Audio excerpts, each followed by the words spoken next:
Türkiye'den gelgen misafirler var. Şunun için demek onlara söz verilir. Hoş geldiniz. Hoş geldiniz. Hoş geldiniz.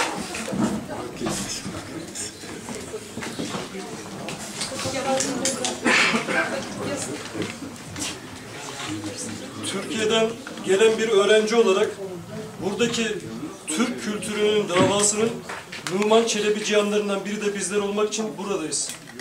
İsmail Gaspıral'dan, Numan Çelebi cihanından ve en son olarak Gazi Mustafa Kemal Atatürk'ün izlenicileri olarak buradayız ve bu kültürün temsilcileriyiz. Elimde gösterdiğim ve bugün partimize hediye etmek için bizzat oluşturduğum Gazi Mustafa Kemal Atatürk'ün fotoğrafını önce size gösteriyorum ve başkana da hediye etmek istiyorum bunu. Türk dünyasında çok güzel bir söz vardır. Şimdi Türk dünyası geniş bir coğrafya olduğu için Anadolu coğrafyasının dışında yaşayan Türkler, diğer akraba gördükleri Türkler için şunu derler. Sizler Isık Gölü'nün kenarında Karahan'ın soyunda gelen Türklersiniz. Sizler Avrupa işlerine, Orta Asya'ya gittikleriniz zaman sizi bir daha görememenin arzusuyla arkanızdan uzun uzun baktık.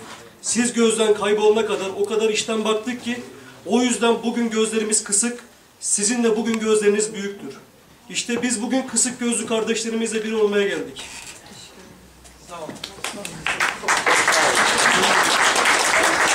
Çok teşekkürler bildiğiniz. Çok sağ olun. İleride hayır mı okuyorsunuz? Gazi Üniversitesi. Gazi Üniversitesi nasıl fakülte? Tarih. Tarih fakültesi. Bilirsiniz mi? Ana bu bizim tarihimizni ben belgesem Türkler özleri yazmak gerek. Birinci. Ne için deseniz bu vakti yiyecek yazılgan tarih ana o Yunanlarının tarihinden başlar.